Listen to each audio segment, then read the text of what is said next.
여러분 안녕하세요. 오늘은 영국 옥스퍼드대 의학부 이식면역학 박사인 니미 마사노리 선생님이 30년의 경험을 쌓아가면서 알게 된 것을 책으로 정리한 병원 가기 전에 읽어야 할 책을 소개해 드리려고 합니다. 저자의 시점에서 영상을 시작하겠습니다. 의사가 종합정밀 건강진단을 받는 일은 드뭅니다. 제 주변 의사들에게 물어보면 병이 발견될까봐 두려워서라든지 증상이 생기면 검사를 해도 변할 건 없으니까 검진을 받으러 안 간다는 의견을 내놓습니다. 저는 어느 쪽이든 괜찮다고 생각합니다. 건강관리 동기를 부여할 수 있다면 검진을 받는 것도 좋겠지요. 의사인 저는 한 번도 검진을 받아본 적이 없습니다. 증상이 생기면 치료를 해도 큰 차이가 없다고 생각하기 때문입니다. 검진의 목표는 이상을 찾는 것인데요. 유전자 검사도 위험성이 있는 것을 찾아내는 것이 목적입니다. 그런데 곧 나을 필요가 없는 것, 모르는 편이 나은 것까지 찾아낼 가능성도 있습니다. 특히 작은 이상에도 초조해하며 살아갈 타입의 사람들은 오히려 받지 않는 것이 낫지 않나 싶습니다. 검진 결과에 대해 고민하다가 오히려 상태가 나빠지는 것을 검진병이라고 부릅니다. 치료하는 편이 좋은 병만을 찾고 싶겠지만 그렇게 잘 되지 않습니다. 찾아도 찾지 않아도 그만인 병도 있습니다. 전립선암이나 갑상선암은 진행이 느리므로 굳이 치료가 필요한 경우는 매우 적은 것으로 알려져 있습니다. 또한 찾아내더라도 별 수가 없는 병도 있습니다. 치료법이 거의 없고 병과 싸우더라도 그다지 유익성을 기대할 수 없는 병입니다. 예를 들어 췌장암이 그렇습니다. 췌장암 임상 연구에는 그다지 적극적으로 참가하고 싶지 않은 것이 제 본심입니다. 췌장암이 낫는 것을 본 적이 그다지 없습니다. 그래서 그냥 쭉 두고 싶습니다. 즉, 찾아내지 않더라도 좋을 것을 굳이 찾아내는 것이 검진이며 유전자 검사도 그렇습니다. 검진을 하면 암을 찾게 되는데 조기암을 찾습니다. 그래서 생명이 연장될 가능성이 높아진다고 생각하는 분들이 많이 있는 것 같습니다. 문제는 암인가 아닌가를 판단하는 것이 사실 어렵다는 것입니다. 바둑처럼 흑백이 명확한 것이 아닙니다. 회색지대가 많습니다. 암은 전이되기 때문에 악성입니다. 즉 전이되어 있다면 진짜 암입니다. 하지만 전이되지 않은 암 같은 병소를 암이라고 해야 할지 아니라고 해야 할지 결정하기가 어렵습니다. 전이되었을 경우에는 명확하지만 그렇지 않았을 경우에는 예측 진단을 할 수밖에 없어서 정말 암인지 아닌지는 알 수가 없습니다. 이렇게 애매한 진단이 있을 수 없는 것 아니냐고 생각하실 수도 있지만 실제로 이것이 현재 의료 현장에서 일어나고 있는 표준적인 진단 방법입니다. 알기 쉬운 예로 유방암 양성, 악성 진단 과정이 있습니다. 검진에서 유방암이 의심되어 조직 검사를 통해 유방암으로 진단된 환자의 조직 표본으로 다른 병원에서 검사하면 암이 아닌 것으로 진단될 수도 있습니다. 제가 수련회 시절 매일 현미경을 보며 지도교수의 지시에 따라 암이다 아니다를 명확히 기록하며 보고서를 작성했고 그 당시에는 그 지도교수가 암이다라고 하면 그냥 당연히 암인 것으로 생각했지 아닐 가능성이 있다는 생각은 전혀 하지 않았습니다.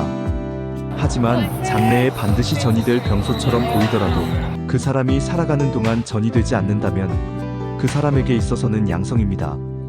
환자 각각의 살아가는 기간까지 고려하면 점점 회색지대로 이야기할 수 있는 암이 늘어나게 됩니다. 만약 암이라고 생각해 시행한 수술이더라도 수술이 불필요했을지도 모릅니다. 하지만 그것은 수술 전에도 수술 후에도 알기 어렵습니다. 저희 의사들도 환자도 지금 알고 있는 정보만으로 치료법을 선택해야 하기 때문입니다. 암은 전이될 것은 전이되고 전이되지 않을 것은 전이되지 않습니다. 그리고 외과적으로 절제해도 작은 암은 남아있을 것으로 생각하는 것이 자연스럽습니다. 오히려 스스로의 치유력으로 치료하면 암이 소실되며 자신의 치유력이 약하면 암에게 지는 것입니다.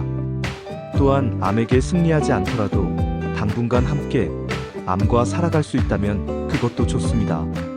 어쨌든 큰 수술을 해서 면역을 떨어뜨리는 것이 무엇보다 큰 손실이라고 생각합니다. 암 예방을 위해 표준 체중을 유지하고 패스트푸드를 피할 것을 추천합니다. 유제품도 추천하지 않습니다. CT 검사의 방사능, 피폭량은 엑스레이 검사의 100에서 1000배 정도 됩니다. 제가 아는 젊은 의사에게 피폭 영향을 고려하면 환자분에게 연간 몇 회 정도까지 CT를 찍겠는가라고 물어보자 그는 10회 정도일까요? 라고 대답했습니다. 하지만 질문을 받고 당신의 아내라면요? 라고 물어보자 4회. 아니 가능하면 받지 않게 하고 싶습니다. 라고 이야기했습니다. 그렇습니다. 의사들도 환자에게는 권하지만 정작 자신의 가족에게는 CT 검사를 받게 하고 싶지 않은 것입니다. 백신에는 3가지 문제점이 있습니다. 부작용이 있다는 점, 돈이 든다는 점, 100% 효과가 있는 것은 아니라는 점입니다. 독감 백신은 효과가 없다는 것이 제 생각입니다. 독감은 사망률이 높은 것도 아닙니다. 저는 독감을 백신으로 예방하는 것보다는 한 번씩 걸려 강한 몸을 만들어가는 편이 낫다고 최근 생각하고 있습니다. 가벼운 병에 걸려 진짜 병을 막자는 것이 백신의 개념이기 때문에 예방접종을 맞으면 일단 병에 걸리게 되는 것입니다. 그리고 위험성에 대한 보고는 명확한 인과관계가 인정되지 않으면 어떻게든 묻힐 가능성이 있습니다. 백신을 추천하는 입장에서 부작용의 존재는 좀 곤란하기 때문이죠. 위험한 점은 정말로 위험하다고 실증될 때까지는 과소평가되기 마련입니다. 당사자들에게 악의는 없더라도 말입니다. 일본에서 자궁경 부암 백신은 대대적인 선전을 통해 도입되었지만 3년 만에 많은 부작용이 보고되었습니다. 자궁경 부암의 원인은 HPV라는 바이러스인데 100가지 이상의 종류의 바이러스가 있습니다. 하지만 이 백신은 둘 내지 4가지에 대한 백신이기 때문에 얼마나 유효할지 알 수가 없습니다. 제 딸은 지금 10살이기 때문에 수년 이내에 맞아야 할지 말아야 할지 부모로서 판단해야 하는데 의사인 저조차 확실한 답을 내지 못하고 있습니다. 갱년기는 받아들이는 것이 제일 좋은 건강법입니다. 노화를 병이라고 걱정하며 약으로 치료하려는 행동은 매우 큰 위험을 동반합니다. 무엇에는 무엇이 좋으니까 많이 드세요라는 말은 정말일까요? 저는 뭐든 적당하게 먹으면 괜찮다고 생각합니다. 균형 잡히게 먹는 것이 좋다고 생각합니다. 건강기능식품을 사용하면 추출된 단일 물질의 경우 같은 물질을 많이 섭취하게 되므로 꽤 위험하다고 생각합니다. 어쨌든 과도한 사용은 주의가 필요합니다. 최근에 지나치게 씻는 경향이 있습니다. 저는 평소에는 10살 딸에게 땀을 많이 흘렸을 때만 비누로 가볍게 씻게 합니다. 환자를 진찰하면서 몸을 과도하게 씻어 아토피 유사 피부염이 발생한 아이들을 자주 만났습니다. 또 양치질용 소독액을 저희 집에서는 절대 사용하지 않는데 몸에 이로운 균을 죽이지 않고 살아있도록 두어야 건강이 유지되기 때문입니다. 소독액 같은 것으로 씻어내고 죽여버리는 것에 반대합니다. 세균이 위에 들어가도 대부분의 세균은 위산에서 죽습니다. 혈압약, 당뇨약을 복용하고 있는 사람은 약을 복용하지 않는 사람에 비해 살이 잘 빠지지 않습니다. 살이 빠져야 건강을 되찾을 수 있는 상황인데 이 약들 때문에 살이 빠지기 힘들어지는 것입니다. 불면증이 있는 분에게 저는 종종 멜라토닌 제제를 처방합니다. 멜라토닌은 하루하루의 리듬을 조절하는 호르몬입니다. 서구에서는 건강보조식품으로 공항에서 판매하기도 하므로 팬인분들은 해외여행 때 개인용으로 구입하기도 합니다. 의존성도 없으므로 가볍게 복용해도 좋다고 생각합니다.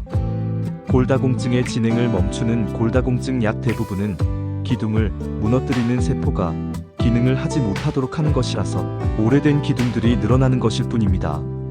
그렇기 때문에 뼈가 초콜릿처럼 되어버려 오히려 골절되기 쉽다고 이야기하는 의사들도 있습니다.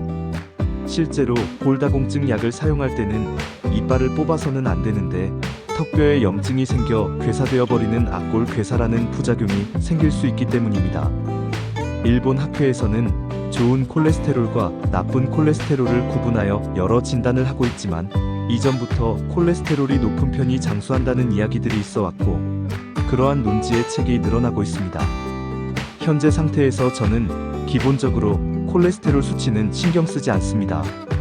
적어도 먹는 약으로 수치를 정상화시키는 것이 과연 좋은 일인지 의문을 갖고 있습니다. 조금 높다고 생각되는 사람들은 식사 관리만으로 충분하다고 생각합니다. 여기까지 흥미로운 몇 가지 내용을 발췌해 소개해드렸습니다. 상세한 내용은 마사노리 박사의 책 병원 가기 전에 읽어야 할 책을 구매하여 읽어보시길 권해드립니다. 내용이 흥미로우셨다면 구독 부탁드립니다. 또 좋은 영상으로 찾아뵙겠습니다. 감사합니다.